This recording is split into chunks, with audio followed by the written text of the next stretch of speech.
Hi, everybody. Good morning, good evening, good afternoon, wherever you are. My name is Rajan Barara. I'm Director of Product Management for Identity at Entrust. Today, let's talk about how do we keep up with the changing threat landscape. Now, what has happened in past few months is that the times have changed, but they haven't just changed in past few months. We've always been looking at cloud services coming into play, 5G and edge networks speeding up. Mobile devices showed up with iPhone in 2007, and since then, it's just been speeding up with apps, with workstations becoming faster, people working from home, analytics coming into play. But in March earlier this year, one of the things that really sped up the digital transformation was Corona. So COVID-19 did an unfortunate thing, which is basically attack the humanity. But at the same point in time, it allowed the digital transformation to be sped up quite a bit. How did that happen is because people started working from home. They started using video conferencing, team chats, cloud-based drives for storing things. Automation of software happened. People did not have the IT staff or team geared up to cater to the demands of 100% people working from home. We always had a situation where we could say, hey, you know what? Maybe 10, 15, 20% of our people will work from home, odd hours of the day, sometimes in the afternoon, after 5 o'clock in the evening. But then suddenly everybody had to be sent home. Some of them didn't even have computers, which were corporate imaged. So they had to use their own computers. And some people had to rush to get certain computers and limit on devices and tablets, et cetera, so that they could only access emails, et cetera, from specific tablets. A lot of government organizations fall into that category. A lot of banks fall into that category. The branches were closed. People had to work remotely, not only from perspective of themselves, their contact centers were impacted. Their consumer interaction was over the phones, and the call center lines were completely flooded. People were waiting for hours to get to somebody to speak with. Then people started putting in chats and chatbots in place on their websites. Even those got flooded. And then risk factors started increasing. So with this entire thing, the way we started doing business changed. So with that change in doing business, the new normal is data breaches. It was already happening, right? 71% of breaches were financially motivated. 62%, that data is not on the screen, but 62% of the breaches actually happen on the finance side of things. The banks, the insurance companies, and healthcare, another one. The cost of every breach starts increasing. I think every record, this is about, for financial industry, it's about $288 for every data record that is breached into. Every cost of breach for healthcare industry is $6.45 million. And every 39, 40 seconds, a cyber attack occurs. What is the target of these cyber attacks is credentials. You guys are experts, you have been there, you're CISOs, your CFOs, your IT managers, directors, you know. Passwords, people reuse the passwords. People have stolen or weak credentials. I could use my own password, which I'm using on Facebook and Zoom and Twitter and similar kind of sounding or related password. An exact duplicate of those passwords are already available. Take a look at the companies which basically were attacked. Capital One of the biggest attacks that happened, and Zoom bombing. There were about 500,000 Zoom accounts available for sale on dark web. Twitter accounts were stolen. Barack Obama's account was stolen, right? A lot of leading politicians' accounts were stolen just very recently. So it tells you that nobody is safe and secure. And you guys are already familiar with this increasing cybercrime. It's not only that cybercrime is increasing, also the surface area of attack is increasing. What is the core focus? Business continuity. How do we assess the readiness and resilience in a way that, my business can continue operating. It shouldn't have impact on my customers. It should not hurt productivity. Remote is a mandate. It's a mandate today. COVID is here. Situations like this are going to keep coming up, and we have to be prepared as businesses to face these situations. So business continuity is key. If you're thinking in your mind saying, what should I be focused on at this point in time? I would strongly recommend looking at various processes that you have put in place for similar situations to happen in future. Because maybe the wave will pass and the second wave will come, and the second wave will disappear and the third wave will come, or something else might happen. But remote working is here to stay. 2 out of 3 knowledge workers today believes that office will be obsolete in next 10 years. This is a survey which was done, but I personally see that more and more people and more companies are becoming comfortable with the fact that people will always be working from home. And that has its own savings, its own benefits in terms of real estate, in terms of heating, lighting, in terms of travel, in terms of all those things. A lot of things are shifting around. The way people operate in terms of where they live. They used to live core downtown areas. Now suddenly people have started moving away into suburbs or even different cities. So remote working is an option. You can hire any talent from anywhere in the world. So that's what is changing. And with that, the threat attack surface, which is the total number of vulnerabilities an unauthorized user can potentially use to access or steal data, is increasing dramatically. If you want people to work from home, you need to give them a computer or allow them to use their own personal computer. You need to give them access to your cloud applications, or you need to give them access to your on-prem application, because your legacy on-prem applications are not going to disappear just like that because COVID happened. You've spent millions of dollars. Companies have spent millions of dollars, trust me, in past 10, 15 years building infrastructure, protecting that infrastructure, putting VPN in place and things like that. You cannot just make it disappear. There will be transition period. But as you go through this transition period, make sure that you cover this threat attack surface or minimize the threat attack surface that is available for the hackers. And you'll say, what kind of threat attack surface do I have? User identity is the first attack surface. It's just not username and password. It is way beyond that, guys. An identity of a user is no longer just their username and password. It is about how they behave. It is about what kind of applications do they use? Where do they use that from? Which device do they use those applications from? What kind of access do you want to grant them? Are you giving them enough access?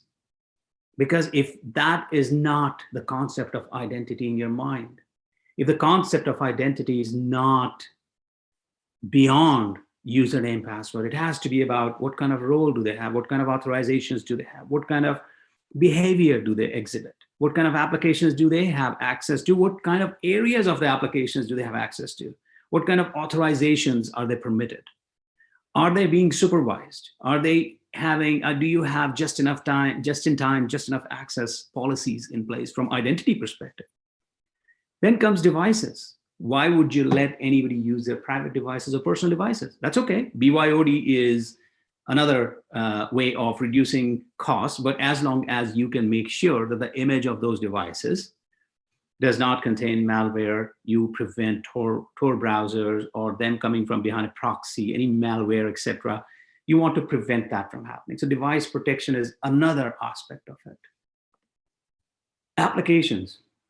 It doesn't matter if you have on-prem applications like Oracle or in-cloud application like Office 365 or Salesforce, or if you have a VPN appliance on-prem, firewalls, etc., any specific terminal access that you want to provide, you need to grant access and control it properly, because that's another surface area of attack.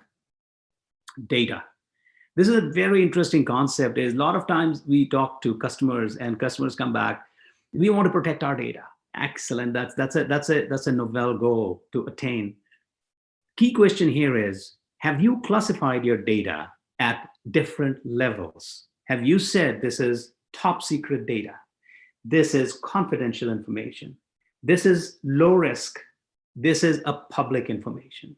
Have you been able to classify your data? And I can tell you, 9 out of 10 customers that we talk to, and I'm being generous here, it could be 9.9 out of 10 customers that we talk to, they say we do not have that classification.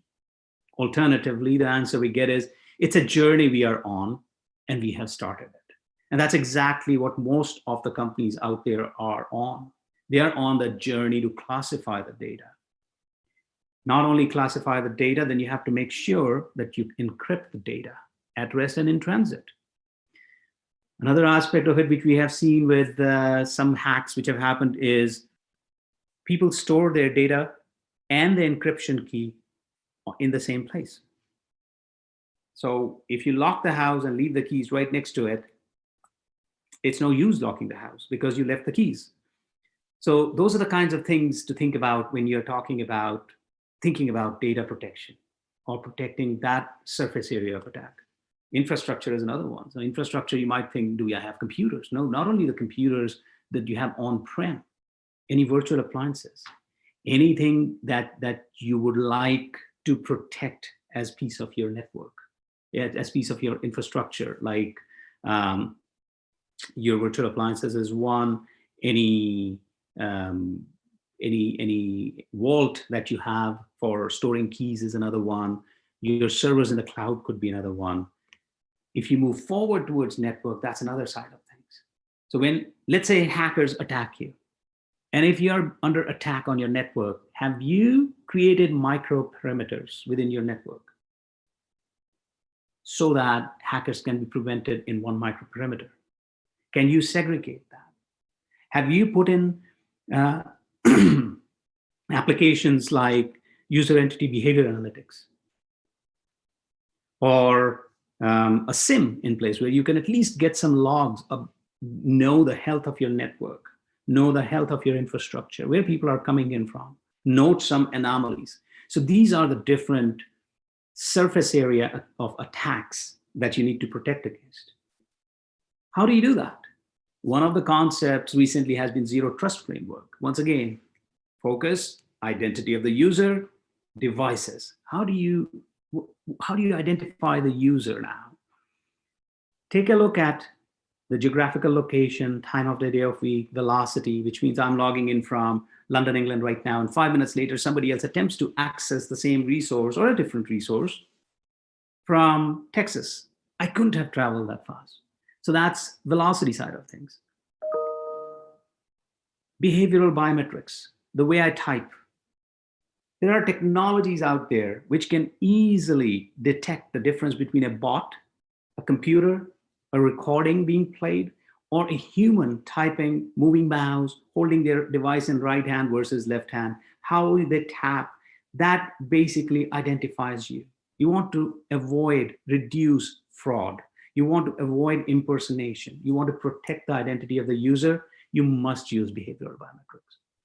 User behavior, in terms of analytics side of things, you take a look at UEBA vendors out there, very similar to lots of SIM vendors provide this kind of technology, is can they receive signals?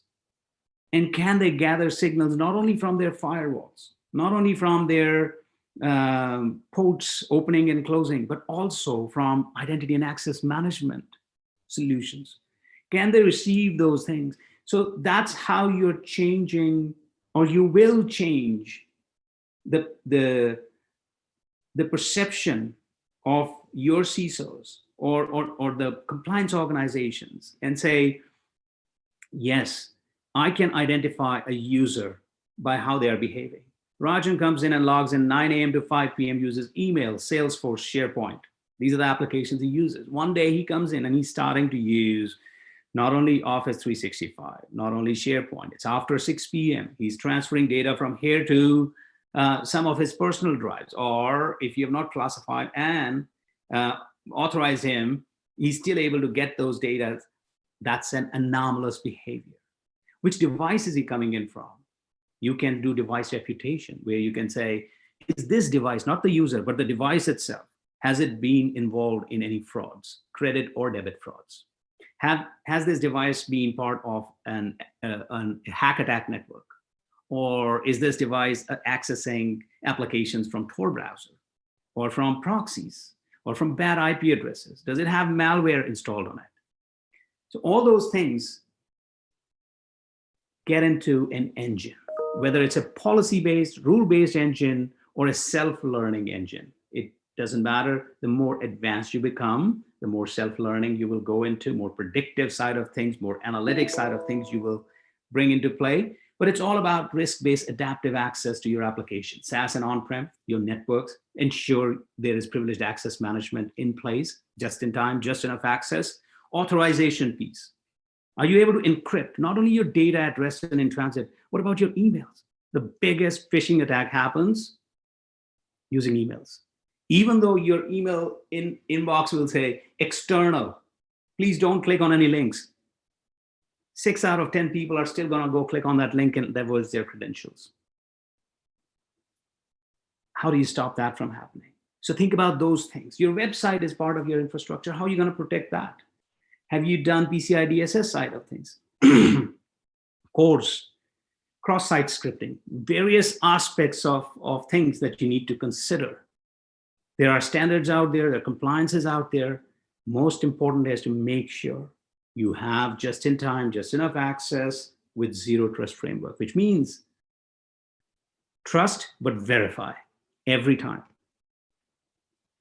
It's not only at the login time that you need to do that. As the times are changing, you need to be continuously authenticating the user, continuously evaluate the signals, the risks coming in, evaluate whether it is low, medium, high risk, whether you want to allow access, block access, or challenge the user. And when you do challenge the user who's coming in, and this challenge could also be from machine to machine, like API level, right? How do you challenge them? Maybe you deny access. If you challenge a user, large variety of things, you should use biometrics, behavioral biometrics. You should use push notifications, smart card in high security scenarios, or PKI-based smart credentials in high security scenarios. And if there are, you will still have populations, demographics who will say, you know what, I really don't want to use my mobile device, or I'm not capable, I'm not literate enough to use mobile device or smartphones, etc. What do? Give them a grid card, still safe, still secure. So you are eliminating the impact of the surface area for threats or threat attacks that has increased dramatically by people trying to access things remotely. Core is identity. Can you trust the person? Can you make sure that once the person has authenticated or accessed, that you can go and stand in the court of law and say, yes, this is the person. We can guarantee that this is the person who actually accessed and wasn't a fraudster. Various technologies are available. Credential-based is one of them. PKI-based credentials, because FIDO keys have come up. So FIDO keys are brilliant in terms of ease of use and accessing things, because you can take the FIDO key, plug it into your USB port, or if you have FIDO key on your mobile device, use NFC and you can be logged in. If you have a USB key, which is a FIDO key, it's a proof of possession, which means if I have it, I am that identity. If you have it, you are that identity. So it doesn't give you that extra assurance of non-repudiation. It just gives you an assurance that you have another factor. Whereas when you go to PKI-based credential, there is a certificate authority, a CA, a public CA or a private CA available, which can guarantee you or certify that this is the right identity. I issued this certificate, and there's a chain of trust there also. But you can go to the root CA and say, is this the right CA also? So that can go all the way. This is where government and businesses are moving towards. Citizen identity, mobile driver's licenses, passports, open banking. So there are governments out there. We are working with governments. And banks, they are taking our credentials, high assurance credentials, and encoding them onto physical as well as mobile identities and giving it to them. Citizens can go ahead and travel. We have a few use cases where people have, governments have actually done both physical and mobile identities that can be used by banks. So imagine national IDs being used by banks. There are other technologies which are self-sovereign identities, et cetera, which are also in process. They've been in process of being developed, and now they are regaining speed. So in a few years, you might see self-sovereign identities take over this thing. But at this point in time, governments and businesses are definitely moving towards high assurance credential-based identities. How do you do that? You start with identity proofing. How do you prove an identity? So in order to prove an identity, you must have some basic source of or root of trust.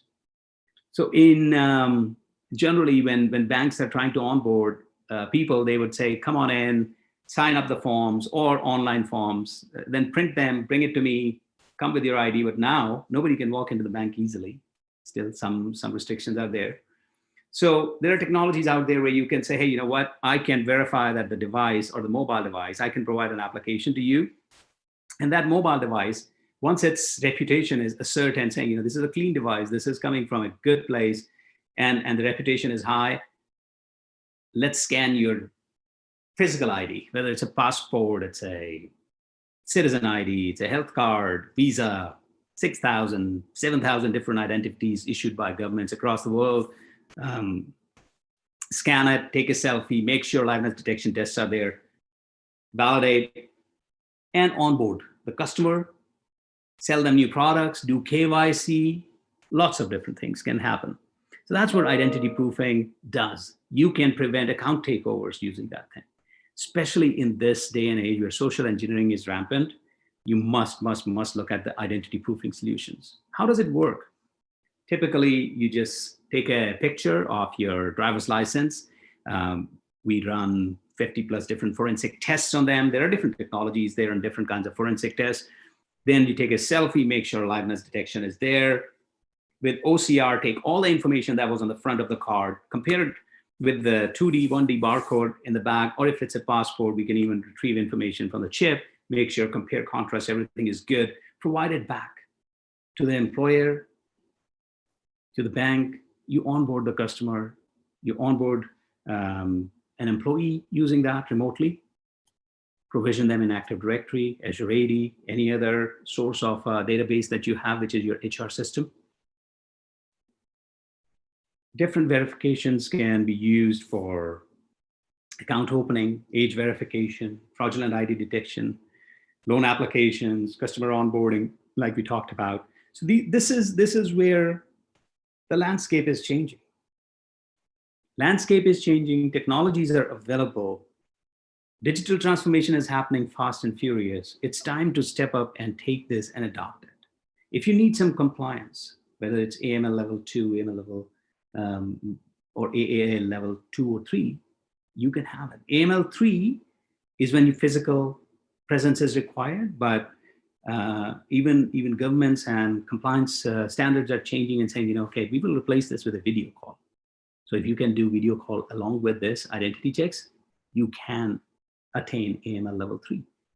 We are working on authentication assurance levels also. And if you take a look at AL level 1, 2, 3, again, as your assurance level goes higher, the more hardware encryption, hardware secure storage of keys, etc., is required. So that's where identity is evolving. That's where, with this new world that you find yourself into, and we find ourselves into, it's important to have high assurance credentials, high assurance digital identity, which can be physical and digital. You can easily secure customer onboarding or employee onboarding. You can decrease the risk of fraud. You can facilitate KYC, AML. You embed identity proofing into your own applications. Every bank wants to do that. They want to say, you know, hey, why, you know, how many times people go on to the bank's portal, start filling in the form, and halfway through drop it, or even after completion, they say, forget about it. I have to take this thing in triplicate to the bank branch or fax it and things like that. It's friction. Remove the friction. Get an application, scan, fill in the application automatically. You have all the information required to onboard that customer. And if you don't, at least you have gotten 90, 95% of the way there. So I would suggest looking at these kinds of technologies in this new scenario. Now, if you have branches in bank scenarios where you want to issue a card, instant issuance, or somebody lost a card, whether they were on the road or wherever, they can just call up a call center and they can send them a push notification on their mobile device where their digital identity is stored, and they can walk up to the branch, scan the QR code on the branch, or get their card issued. Or even if they were in person at the teller, they can just say, hey, you know what, teller, I'm here, I lost my card. They say, hang on a minute, let's see your account. I'll send you a push notification. As long as you can validate yourself with your facial recognition, touch ID, and accepting the push, you have the device. Yes, thank you very much. You're the right person. Multiple omni-channels coming into one. From business perspective, a beautiful scenarios, your customer retention is high, your security is high, and at the same point in time, you're removing friction from the path of business. From an employee perspective, you want to eliminate. We talked about credentials. I spoke about how credentials are the main focus of attack. If you eliminate that credential, you have eliminated a big surface area of attack. You said, hey, you know what? You want to log in? You can't log in with your username and password. You must have an identity. You must have credentials that I provided to you on your mobile device. How does it work? It works like a smart card. You have your mobile device, it gets connected to your computer, Windows or Mac. And once you log in over your secure Bluetooth connection, which is encrypted TLS, it's not like your typical headset connection that is unencrypted and people can hack into. This is no man-in-the-middle attack is possible here. This has been in use for many, many years at defense institutes, at NATO, at NASA, JPL. Various three-letter acronym agencies have used this technology for many, many years now to log into their computers safely, securely. And as they walk away and the Bluetooth connection breaks, they get logged out or the screen gets locked. Secure, safe, proof of possession, proof of identity using biometrics or a PIN. And then you simply log into everything that you can think about. All the Office 365, cloud applications, on-prem applications, anything that works with smart card works like this. And not only that, because it's PKI based, you can also enable your email signing and encryption, avoid phishing attacks. So this is a completely new paradigm. You're thinking broader use cases. You're not just thinking, I want to authenticate with username and password.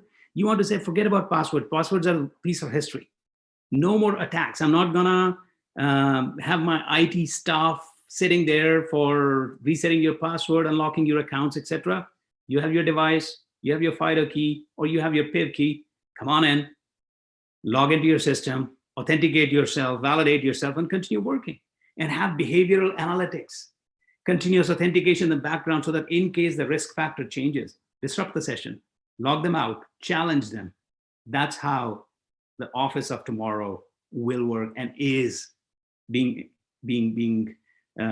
tried by various customers. And some of those three-letter acronym agencies that I talked about, they're already using this kind of technology. Very safe, high assurance credentials, leverage it for email signing, encryption, file encryption, digital document signing.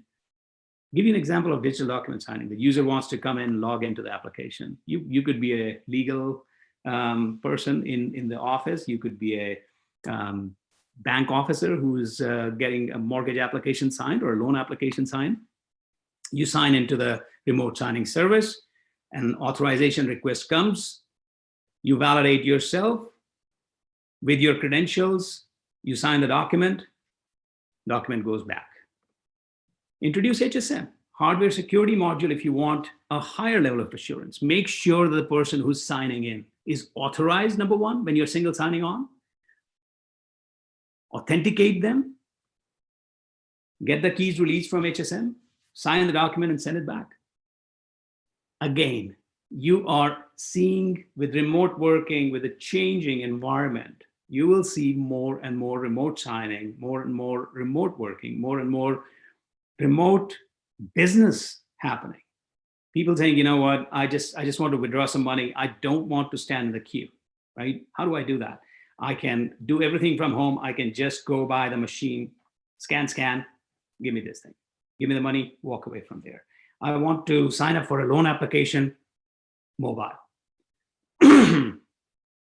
So you can remotely get your application approved. You can get into a video call, and if AML3 is required, you can be face-to-face also, and everything can be done remotely. That's the next generation business. Email signing and encryption, you already have a certificate embedded. You already have a credential, whether it's SMIME or something else, you already have that thing.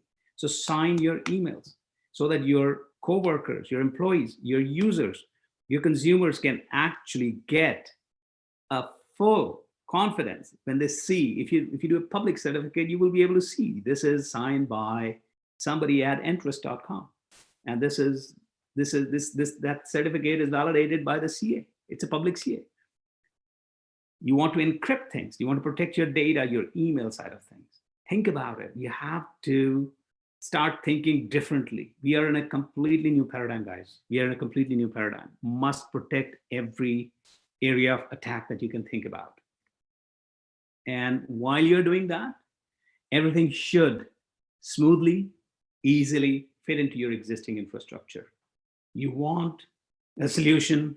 When you're thinking about security, when you're thinking about security in post-COVID world, and you're saying, what should I do? How should I maintain my business continuity? How should I maintain my security posture? How should I maintain my compliance in this remote world? Things are changing so fast. You can't change your infrastructure. You need to change the way you do business, but introduce technologies which can fit in with your existing applications, existing infrastructures, whether it's cloud, whether you happen to have FIDO keys, Windows 10, Mac environment, Android devices, iOS devices, Chromebooks. Although Chromebooks are kind of up and down, depending upon the day of month, time of day. Your firewalls, your VPN infrastructure, your Exchange, anything else. And if you happen to have existing LDAP directories, why not? If you happen to have an HSM, like Encipher, use it. If you have Microsoft CA, use it. If you have Entrust CA, you use it. If you have Red Hat CA, you should be able to use it. So I'm happy to introduce Entrust identity services, which can tie into your existing infrastructure. Whenever you're going out and looking for a solution, start with Zero Trust framework in mind. Start with identity in mind. Tons of use cases, whether it's banking, whether it's healthcare, compliance, whether you want to authenticate a user, citizen, you want to trust devices, etc. You must look towards digital identity. Don't discount the importance of identity. With that, I'll stop and open it up for question and answers.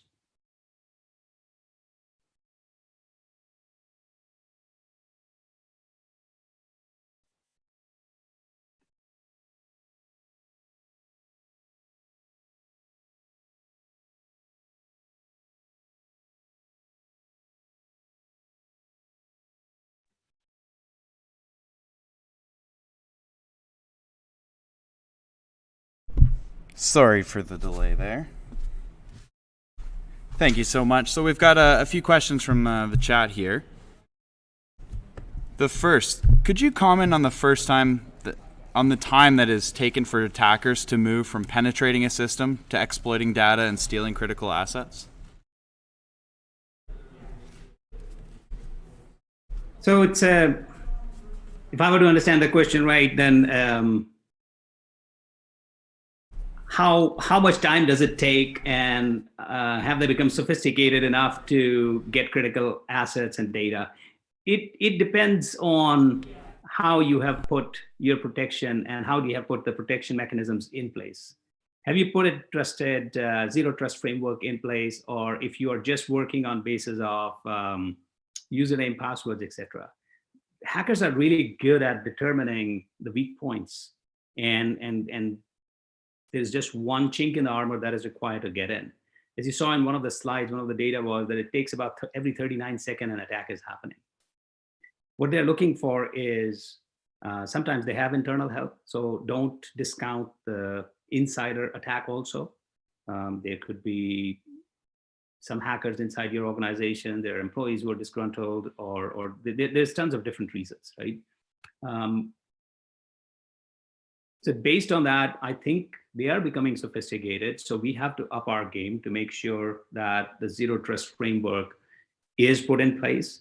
You are putting high assurance credentials kind of technologies in place so that they are dissuaded from moving further. Similarly, I talked about the network where you have to create micro perimeters. So create those micro perimeters so that you can stop them at different places. Even if they get access to one area of the network, they don't become a contagion. If there certainly was ever an argument for zero trust frameworks, add it to the long list, right? Yes.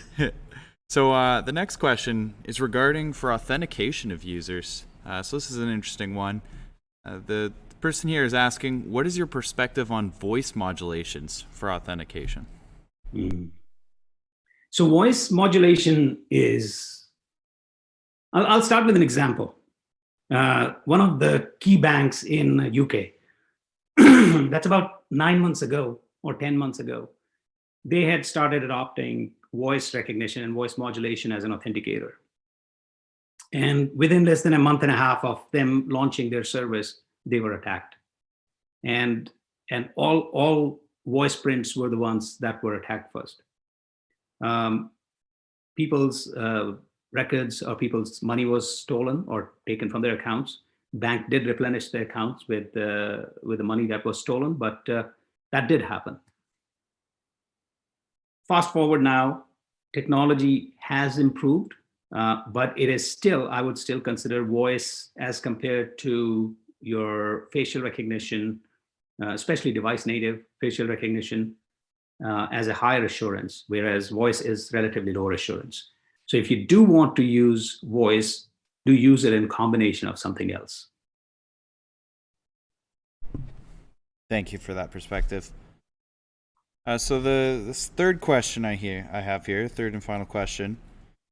So what are some of the activity monitoring tools that use AI to study bank user accounts? There's a lot of technologies out there. If you look for behavioral biometrics, there are lots of vendors out there with anti-fraud technology. I can name at least 6 of them. So if you search on Google for behavioral biometrics side of things, or you call Entrust and we can help you with that. But that's the kind of technologies where you're starting to get into, where not only it's the behavioral biometrics like the speed of typing or the type of typing or touch and things like that, but also what kind of screens do they browse when they log in, what kind of times do they log in at, how do they move through the application, how much time do they spend in each application, and also getting the history of their devices, getting the history of what kind of devices they came in from, what kind of networks they're coming in from. Is there a reputation issue with the device that they're coming in from? There's not one single vendor who will provide you all the technologies, but there will be 2 or 3 vendors from where you can get the technology or come to a single place like Entrust and say, hey, can you provide me a single pane of glass where I can see everything? I'm happy to help. Reach out to us, and we can help you with various technologies that are available there. But just to name a few, BioCatch is there, Entrust is there, BehaviorSec is there. Each one of them are in their own technologies. Boogaroo is another one. They're all coming in from different perspectives. But if you want a zero trust framework, you must come to a place where identity access management, SIMs, analytics, everything ties together and works well. All right, perfect. So I have actually another question that came in. But before we jump to that, I was just wondering a kind of a follow-up question to what you just spoke to. Mm-hmm. Can you talk to the overlap between the zero trust behavioral analysis and fraud detection in banking? Right. So zero trust is a framework, right? So fraud detection and all that stuff are the use cases which come out of that. So that's zero trust framework is a concept saying, trust but verify, do continuous authentication. That's what zero trust is presenting to you. From fraud detection perspective and behavioral analysis perspective, these are just signals coming in, right? If a fraud is happening, what kind of fraudster signature is there? So you can take a look at, if I'm typing like this, if typing is coming like something different, or this is the pattern that I observed on multiple accounts within my bank, how do I take that and actually convert it into an actionable activity? Do I kick them out of the session? Do I challenge them? Do I alarm my administrator? Things like that. So prevention of fraud, behavioral analytics is one of the ways that zero trust framework is promoting to say, do these things. So like if I go back to my slide where we talked about various elements that you need to protect from a zero trust framework perspective. So all these things, and then when we looked at the behavior of the user, the device reputation and all that stuff, that comes into the zero trust framework to provide and prevent fraud. Thank you very much. So the final question I have here is perhaps you can offer a little bit of a pulse on the industry or outlook towards the future. Do you see blockchain having any role in reshaping identity access management? Absolutely. Very good question. When I spoke about trusted identity, high assurance identity, one of the things that I was also talking about was about self-sovereign identity. So self-sovereign identity is where distributed identity, the blockchain side of things starts coming into play. So definitely in future, we definitely see importance of blockchain, and also self-sovereign, meaning I own the identity. Not my government is issuing me the identity, but I own the identity and I can take it wherever I want. So absolutely, that is definitely path to the future. Wonderful. Well, thank you so much for such an informative presentation and taking a lot of these technical concepts and translating them to a very understandable manner. I'll leave that with you for some closing thoughts, and thank you once again. Thank you very much. Thanks everyone for attending the session. I think this is the time which is very important for you to take a look at what you have from identity perspective, from perspective of how your business continuity is going to move. I know everybody is getting a squeeze on the budget and things like that. So how you fit everything into your existing infrastructure, how can you do things incrementally or in a layered fashion? Reach out to the vendors of your choice, reach out to Entrust, talk to us, talk to analysts, figure out what's it that's gonna give you the biggest bang for buck, because the times are changing. People are going to be working from home. Your consumers are going to ask for more and more remote services. Your customers are going to be interacting with you more remotely. So work on a zero trust framework, work on the Carta kind of framework, work on high assurance identities, make sure that you are moving, closing the gap, keeping those hackers and attackers out of your perimeters, because the perimeter is not only your offices anymore. It's open. Thank you.